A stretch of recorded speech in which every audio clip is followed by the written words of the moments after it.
The sky above the high ridges of northern Arizona was a dull, bruised steel, low and heavy, pressing against the earth like a leaden fist.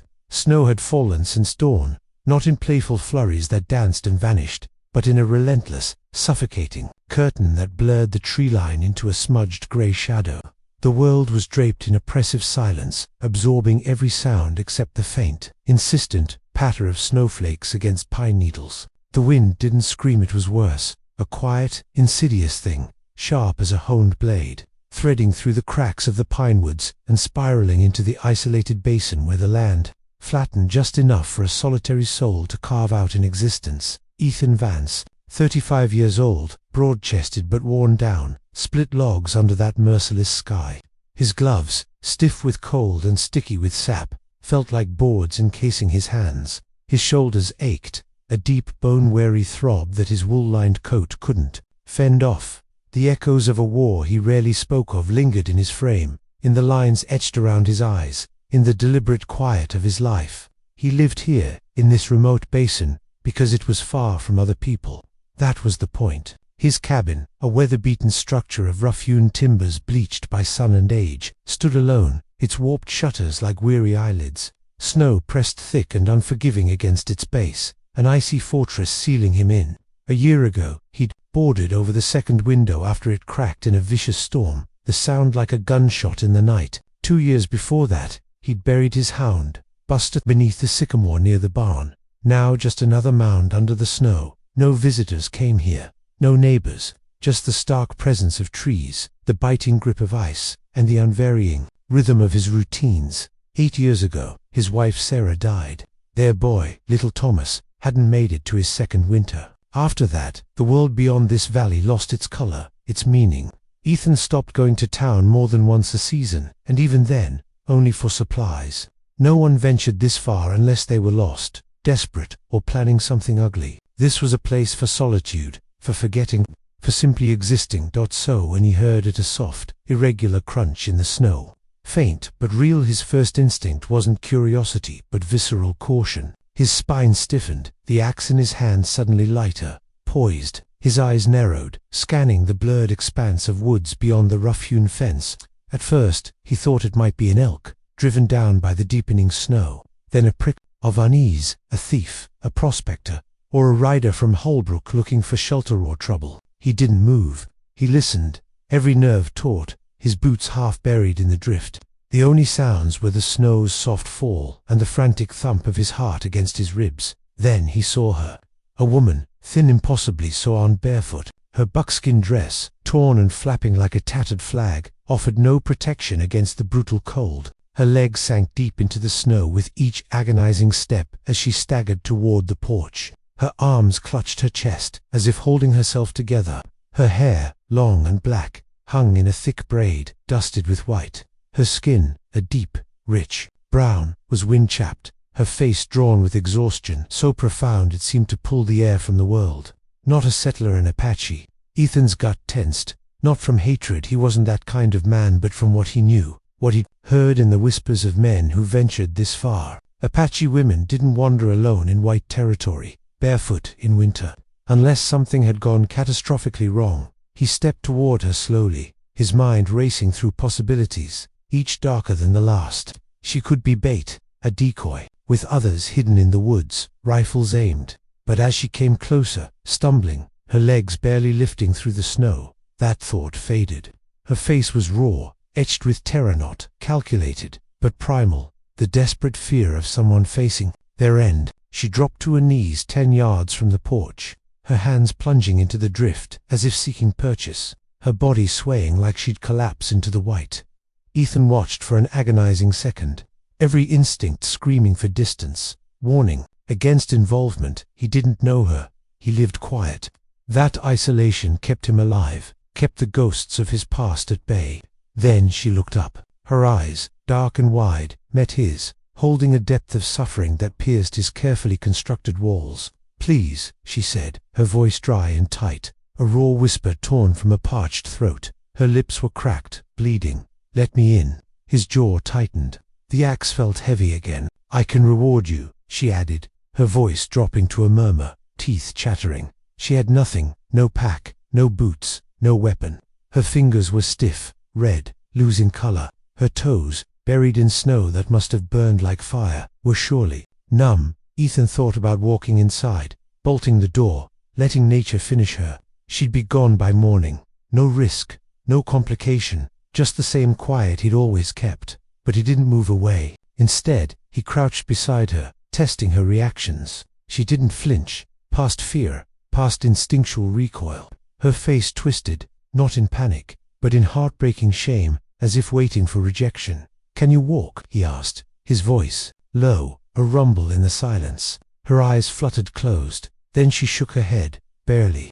He scanned the trees, the ridge, the indifferent whiteness, then hooked one arm under her knees, the other behind her back, and lifted her. She was lighter than she should have been, hollow-boned, her body tensed, a fleeting tremor, but she didn't fight. Just rested her head against his shoulder, her breath shallow and ragged against his neck. Inside, the fire's warmth hit like a wave, a stark contrast to the biting cold. The cabin smelled of smoke, dust, and the resinous scent of pine. A pot of beans simmered, their savory aroma grounding the space. Ethan set her on the thick wool rug by the hearth, its rough fibers a welcome texture against her skin, and grabbed the blanket Sarah had made years ago. She leaned against the fireplace's rough stone, breathing in hurried gasps. Her eyes blinked open, sweeping the sparse room, the table, the rifle on the wall, then settling on him. Suspicion flickered, dulled by exhaustion. He knelt, wrapping the blanket around her legs. "Keep your feet off the floor," he said, gruff but not unkind. "You'll lose them if they stay that cold." No response. He checked her hands, chapped tight but not black. There was time. He poured hot water into a tin mug, added a pinch of salt and a dash of honey, and handed it to her. "Drink it slow. If you throw it up, I'm not cleaning it." Her hands shook violently as she took the cup, but she managed, bringing it to her cracked lips. Ethan watched her swallow, each drop a monumental effort. Her eyes stayed on him, watchful, but she didn't speak again. He didn't ask her name. He didn't offer his. It was enough that she was here, that he hadn't left her to freeze. No one deserved to die like that, alone in the snow. He'd seen too much of that in the war. He didn't want company, didn't want conversation, but he didn't walk away from someone who couldn't stand. Not anymore. The snow fell through the night, coating the shutters in silence, burying the fences until only the tops of the posts showed. The wind moaned, pushing against the cabin's thick logs, which held firm. Inside, the fire crackled, fed hourly by Ethan's hand. He'd started calling her Lena in his head, a name that felt right, though he hadn't asked her real one. She hadn't spoken since he'd brought her in, hadn't cried or complained, just sat silent by the hearth, her eyes dull but watchful, like a wounded animal. At some point, she fell asleep, knees tucked to her chest, the blanket wrapped tight. He laid another quilt beside her, a silent offering, and watched her for a moment, the firelight casting shadows across her still face. He ate at the table, beans and bread, listening to the fire's pop and the snow's sideways dance across the window. His mind circled her. What tribe? Why alone? How far she'd walked barefoot. The cold could kill in an hour out here, yet she'd made it to his door, barely breathing. Around midnight, she stirred, her eyes fixed on the fire, then her bandaged feet resting above warm water. Her fingers clutched the blanket tighter. "You're lucky they're still pink," Ethan said, low, not unkindly. Another hour, they'd be gone. Her eyes shifted to him, deliberate. "I walked 2 days," she rasped, her voice like dry leaves on frozen ground. He frowned. "No booths." She shook her head. "Taken. When they cast me out." The words hung heavy, cold as the air outside. "Who cast you out?" "My people." He didn't press, just nodded. "You hungry?" She gave a small nod. He ladled beans, tore off bread, and set it before her. She ate steadily, every motion deliberate, as if taught not to waste a bite. She finished half, then pulled the blanket tighter. "What's your name?" he asked. "Lena." He let it settle. "I'm Ethan." She nodded, her gaze returning. To the fire her clothes were ceremonial. He noticed now a patchy but formal, with intricate beadwork and stitching, not meant for travel. Torn, scuffed with sap, but once worn for sacred rituals. "You were important," he said, a fact. Her jaw tightened, her gaze fixed on the flames. "I was his wife." "Who's he?" "The chief." Ethan leaned back. That explained the dress. the bone necklace dulled with grime, her sharp posture despite exhaustion. But not why a chief's wife was left to die. No children, he asked, dreading the answer. Her eyes flashed, fierce. None, not with him. He nodded, letting silence stretch. You can stay here, he said, firm, until the weather breaks. She nodded, eyes on the fire. That night, he set up a... They ate together. The silence, practical, comfortable. Midway, he asked, where were you trying to go? She chewed slowly. I wasn't. He frowned. So what then? I just walked. He didn't understand. Into the snow. No. Food. No boots. Her eyes held no self-pity. Only truth. I wasn't supposed to live. His hand tightened around his cup. You were cast out to die. She nodded. It's what's done. The fire crackled, the only sound that locked someone for failing to bear. Children chilled him. You don't strike me as someone who gives up, he said, a challenge. Her face twitched, but her voice stayed even. I didn't want to die, but I accepted it. He stood, cleared the bowls. You can stay here, he said, firmer, long as you need. That afternoon, she asked for a knife. He hesitated. What for? My hair, she said, pointing to her frayed braid. It's tangled, dirty. I don't want the past on my back. He handed her his utility blade. She sat by the fire, and later he saw the thick braid on the floor, a silent offering to the flames. Her hair, now short just below her shoulders, looked calmer, like her eyes. That evening she peeled potatoes while he salted meat, her hands steady, deft. She didn't ask about the photograph face down on the shelf, or his years alone. He didn't ask about the chief or her childless years. But her hands told a story calloused, skilled, used to hard work. Did your wife die here? She asked. Later, her voice a whisper. He sat by the fire, the old grief aching. No, fever in Holbrook. My boy, too. She nodded, eyes on the embers. You stayed after. There wasn't anything left down there worth staying for. The silence felt understood, a shared loss. You're not like most white men, she said, soft. He didn't respond, just stirred the fire and secured the shutters. By the fourth morning, the blizzard winds eased, replaced by a mournful sigh. The sky stayed pale, but the cold lost its desperate edge. Lena moved on her own now, fetching kindling, peeling vegetables, her limp lighter. Ethan noticed her folding blankets with ritualistic care, handling the knife with efficiency, touching everything with respect. One morning, as they ate, she asked, "Do you still go to town?" "Once every few weeks. Longer if the weather's bad." "Is it far?" 15 miles if the trail's clear. 20 around the ridge. People know you. They know I keep to myself. She didn't ask to go, but her questions hinted at a future beyond survival. That day, Ethan brought down lumber from the barn loft, laying it beside the cabin. She watched from the porch. "You meant it," she said, "about building something. I don't say things I don't mean." She stepped down, purposeful. "Let me help." He handed her a hammer, showing her how to frame a small room off the cabin.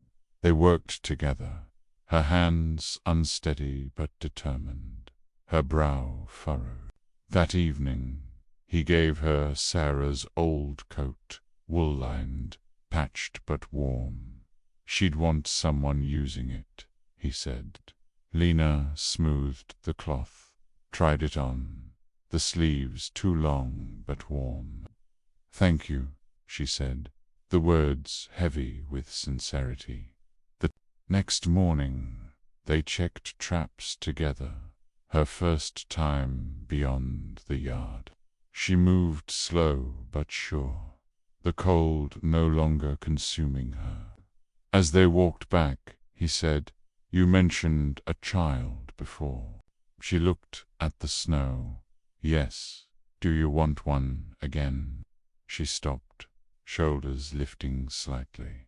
"I used to. Then I stopped believing I could." He waited. "But now I wonder if it was never me."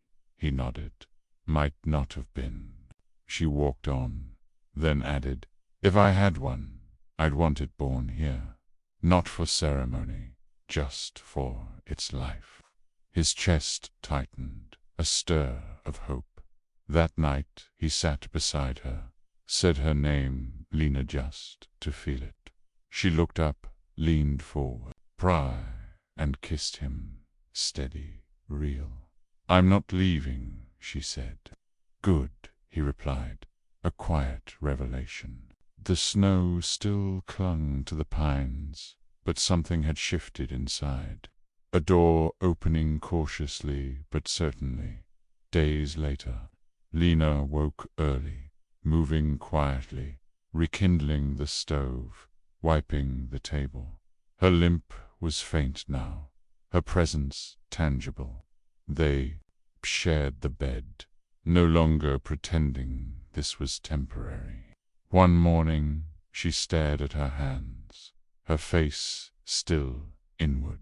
"What is it?" Ethan asked. She hesitated. "It's been weeks. I haven't bled." He searched her eyes. "You're sure?" She nodded.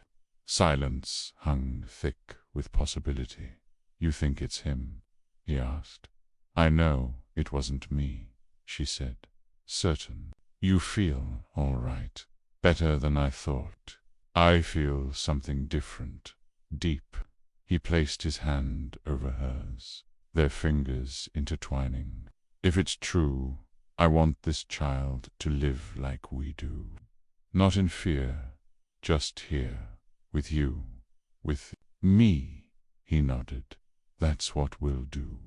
They didn't rush to name it or celebrate. Ethan reinforced the new room's windows, adding insulation, using the best wood. Lena sewed fabric scraps, her hand steady. "One morning," he asked, "you said no one knew about the first child you lost." She paused, buttoning the coat. "That's right. Do you want people to know now?" Her eyes held quiet emotion. "Not people. My mother. She's still in the tribe. She cried when they turned me out. She knew it was wrong." He nodded. "When the thaw comes, we'll leave word at the trading post." Her eyes filled with relief. "I just want her to know I live." That week, a coyote got too close to the coop. Ethan shot it cleanly, a merciful end. Lena watched. "Most men would have killed it outright," she said. "It was starving." He replied. "You've seen too much death to chase more," she said, nodding. That night, she whispered, "This child will be born into stillness, not ceremony." He pulled her closer. "Born into choice." The thaw came slowly, with dripping icicles and glistening sap. Birds returned. Squirrels chased across limbs. Lena's belly rounded, a subtle pull in her core. The cabin felt lived in, vibrant. Her work basket sat under the table. His shirts hung beside her wrap. The new room was painted with her earthy dyes, the pine carving on a shelf. One morning, Ethan brought her warm water to soak her feet. "You never asked for any of this," she said. "I didn't have to. You came." She searched his eyes. "Are you ready?" "I'm not afraid." She guided his hand to her belly, the child stirring strongly now. They walked to the ridge, seeing the greening valley. Lena picked wild mint, smiling faintly, open, joyful. At the stump where they'd left her mother's letter, a red sash lay, a sign she was remembered. "I'm no longer ghosted," she whispered, relieved. That evening she paused while cooking, the child kicking hard. Ethan supported her waist. "I've got you," he said. "You always do," she murmured later. She said, "You never asked if I wanted to marry you." "I figured we already chose each other." She smiled. "Still, ask me, will you be my wife?" She nodded. "I already am." The child shifted and he placed his hand on her belly. "Our child," he said. "Our family," she whispered. By mid-April, spring settled in. The hens clucked. The cows grazed. The cabin was a home. Lena stayed. Ethan stayed. The child would be born in the room they built, in a house where no one was cast out, where presence, choice, and care were enough. The first warm winds of May swept through the basin like a hesitant breath, carrying the sharp tang of pine sap and the earthy promise of thawing soil.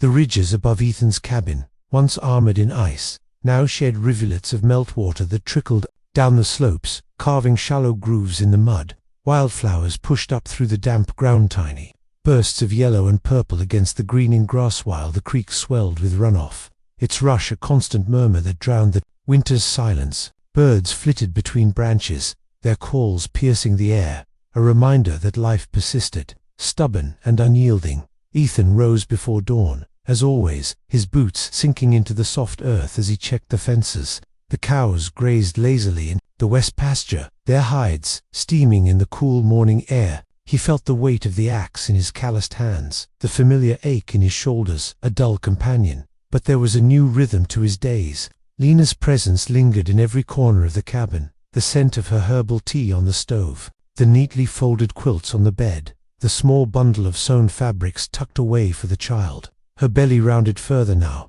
a gentle curve that shifted under her touch, and though they spoke little of it, it anchored him, pulling him from the shadows of his past losses. Inside, Lena stirred the oatmeal over the fire, the wooden spoon scraping against the pot with a rhythmic scrape. The flames licked at the logs, casting flickering shadows across her face, highlighting the faint scars on her cheeks from the wind-chapped winter. She moved with deliberate care, her hand occasionally pressing against her lower back, the weight of the child a constant, subtle pull. The room smelled of wood smoke and oats, warm and grounding, but her mind wandered to the ridge, to the world beyond their isolated valley. The sash from her mother, a strip of red woven cloth, hung on a peg by the door, a silent token of remembrance. It brought comfort, but also a gnawing unease, a whisper that her past might not stay buried. Ethan stepped in, kicking mud from his boots, the cool air trailing him like a ghost. He hung his coat, his eyes meeting hers across the room. No words passed at first. Their connection was built on such silences, forged in the shared labor of survival. He poured himself a tin mug of coffee, the steam rising in lazy curls, and sat at the table. "Creek's high," he said, his voice low, gravelly from disuse. "Might flood the lower path if it rains." Lena nodded, ladling oatmeal into bowls. The steam warmed her face, carrying the faint sweetness of dried apples she'd added from the stores. "We'll reinforce the bank." Her voice was steady, but her eyes held a distant flicker, as if weighing unspoken burdens. She sat across from him, their knees brushing under the table, a fleeting contact that spoke volumes. They ate in quiet, the clink of spoons against tin the only sound, until she set her bowl aside. "I felt it move stronger last night, like a kick against a drum." He looked up, his jaw tightening slightly, not in fear but in a quiet resolve. "Strong." Then He reached across, his rough fingers grazing her hand, the calluses catching on her skin. It wasn't a grand gesture, just a touch born of mutual endurance, of nights spent tending fires and mending fences together. Sarah's memory lingered in the cabin's corners, but Lena had carved her own space, not by erasing the past, but by sharing its weight. Outside, the day unfolded with the harsh demands of the frontier. Ethan led the cows to higher ground, his muscles straining against the mud-slicked earth, the sun beating down with a deceptive warmth that promised drought in the months ahead. Lena tended the garden, her hands sinking into the soil, cool and loamy between her fingers. She planted seeds, corn, beans, squash, each one pressed into the ground with a quiet determination, the dirt clinging to her nails like a second skin. The air hummed with insects, their buzz a low vibration against her ears, and the distant call of a hawk circled overhead, a shadow slicing through the blue. But as the sun climbed, a new tension crept in. From the ridge, a plume of dust rose, faint at first, then sharpening into the outline of riders, 3 men on horseback, their silhouettes hazy in the heat shimmer. Ethan spotted them from the pasture, his body going still, the axe in his hand feeling suddenly like a weapon. Strangers didn't come this far without reason. He whistled sharply, a signal they'd agreed on, and Lena straightened in the garden, her heart quickening, a cold prickle along her spine. She wiped her hands on her apron, the fabric rough against her palms, and moved to the porch, her eyes narrowing against the glare. The riders approached slowly, their horses' hooves churning the mud into a sucking rhythm. The lead man was broad, his face weathered under a wide-brimmed hat, a rifle slung across his saddle. His companions flanked him, one young and wiry, the other older, with a scar twisting his lip into a perpetual sneer. They reined in at the fence, the horses snorting clouds of breath, the scent of sweat and leather heavy in the air. Ethan walked over, deliberate, his stance loose but ready, the axe resting on his shoulder. "What brings you?" he asked, his voice even, eyes scanning their faces, their gear prospectors' tools, bedrolls, no badges. The lead man leaned forward, his gaze flicking to Lena on the porch, lingering too long, possessive in its appraisal. "Name's Harlan," he said, his tone oily, laced with a drawl that didn't match the frontier's grit. "We're passing through from Holbrook. Heard tell of Apache trouble up north. Figured we'd check on folks out here."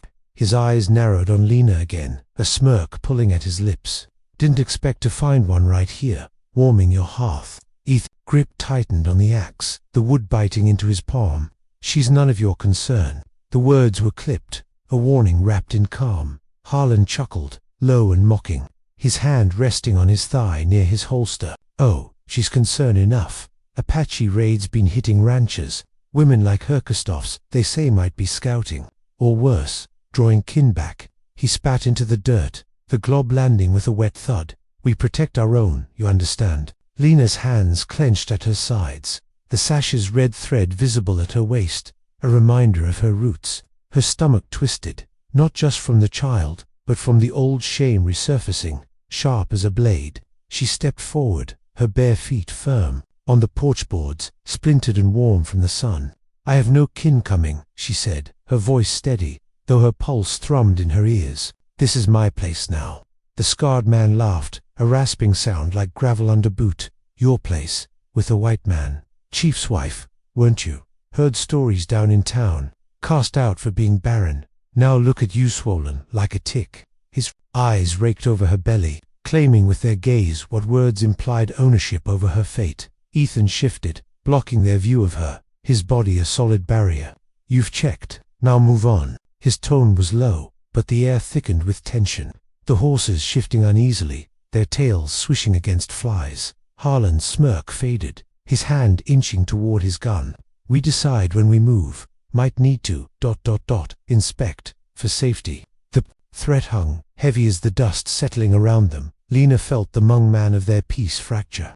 The frontier's cruelty pressing in the isolation that had once protected them now, a trap. Inside, doubt stirred. Was she bringing danger? Her past, her blood, a magnet for men like these, who saw her not as a woman rebuilt from snow and fire, but as property, a symbol to claim or discard. Ethan didn't flinch. He lowered the axe, casual, but pointed, the blade glinting in the light. "Inspect elsewhere. This land's mine. So's everything on it." The words carried a quiet authority, born not from bluster, but from years of loss and endurance, the war's ghosts. Sarah's grave. Now this fragile new life he wouldn't let slip away. The young rider fidgeted, glancing at Harlan, but the leader held Ethan's gaze a moment longer, then wheeled his horse. "We'll be around," he muttered, a promise laced with venom. They rode off, dust trailing like smoke, but the air didn't clear. The hawk's cry echoed, mocking Dot. Ethan turned to Lena, his eyes searching hers. "You all right?" He stepped close, his hand hovering near her arm, not touching until she nodded. She exhaled, the breath shaky, her hand pressing against the child's kick, a flutter like a trapped bird. "They know too much. Stories from town." Her voice was soft, but the inner conflict roiled. Respect for Ethan, gratitude for his shelter, but fear that her presence endangered him, that their bond, forged in quiet acts of survival, might shatter. Under external weight, he nodded, his thumb brushing her elbow finally, rough skin on soft. "Stories don't change facts. You're here, with me." No declarations of love, just truth, rooted in shared scars, the cold that nearly claimed her, the grief that hollowed him. They stood there, the wind tugging at their clothes, the creek's rush a distant roar, as the frontier's harshness loomed, testing the depth of what they'd built. As days blurred into weeks, the basin baked under the sun's unrelenting glare. The creek, once swollen, dwindled to a trickle, the mud cracking into fissures that trapped dust and heat. Ethan hauled water from the deeper well, his shirt sticking to his back, sweat stinging his eyes, the bucket's rope biting into his palms. The garden wilted despite their efforts, leaves curling like clenched fists, the soil dry and unforgiving. Under Lena's fingers as she watered row by row, the air shimmered with heat, carrying the acrid scent of parched earth, and distant thunder rumbled without rain, a cruel tease. Their bond deepened in these trials, not through word. Externally, raids began, not Apache, but outlaws masking as such, stealing livestock from nearby ranches, blame falling on savages. Harlan fueled rumors in town, his men patrolling closer, their campfires dotting the ridge like watchful eyes. One night, shots echoed, a cow lowing in pain. Ethan grabbed the rifle, heart hammering, Lena beside him, her hand on the door, face pale but resolute. They found the animal downed, throat slit, a feather planted mockingly, a false Apache sign. "Harlan," Ethan growled, pulling the feather, its barbs sharp. Lena's stomach churned, the scent of blood metallic, mixing with earth. "To force you out, or take me." He crushed the feather. "Won't work." But the threat loomed, the frontier's lawlessness amplifying their isolation, every shadow a potential ambush. They fortified. Ethan dug trenches. Lena set snares with deft hands, their labor sinking in silent harmony. One afternoon, amid sweltering heat, she collapsed briefly, dizziness spinning the world, her vision blurring. Ethan caught her, his arms strong, carrying her inside. The cool shade a relief. "Rest," he commanded, wetting a cloth for her forehead, his touch gentle, contrasting the land's brutality. She gripped his hand. "I'm strong." But vulnerability showed, the child's life tying them tighter, yet exposing cracks. As monsoon rains finally came, pounding the roof like fists, flooding the creek into a raging torrent, Harlan struck. His men surrounded the cabin under cover of storm, water sheeting down, thunder masking hoofbeats. "Hand her over, Vance," Harlan shouted, voice cutting through the downpour. "She's trouble. Ours to deal with." Ethan barred the door, rifle cocked, rain dripping from the eaves, soaking his shirt. Lena stood behind, knife in hand, her belly a shield and a target, heart racing with the storm's fury. "No," Ethan roared back, his voice a thunder of its own. Gunfire erupted, bullets thunking into logs, splintering wood that showered them. Ethan returned fire, precise, the recoil vibrating through his bones. Lena ducked, shards grazing her arm, blood warm and sticky, but she crawled to the window, firing a shot that felled one man, his cry lost in the rain. The fight raged, the air thick with gunpowder's acrid bite, mud churning under boots outside. Harlan charged the door, ramming it, the wood groaning. Ethan braced, muscles straining, as Lena reloaded, her hands steady despite fear. In the chaos, their eyes met a flash of shared resolve, bond unbreakable. Ethan kicked the door open, tackling Harlan into the mud, fists flying, rain stinging. Their faces, Harlan's knife flashed, slicing Ethan's side, pain hot and sharp, blood mixing with water, but Ethan overpowered, pinning him, fist raised. Enough, he growled, mercy and restraint where Harlan showed none. Harlan spat blood. She ruin you. Ethan dragged him up, shoving him toward his retreating men. She saved me. The words, raw, echoed their truth, as the storm cleared, dawn breaking in golden shafts. They bandaged wounds Lena, stitching Ethan's side, her needle steady, tears We held, she whispered, hand on his cheek, rough with stubble. He nodded, pulling her close. The child's kick between them a pulse of hope.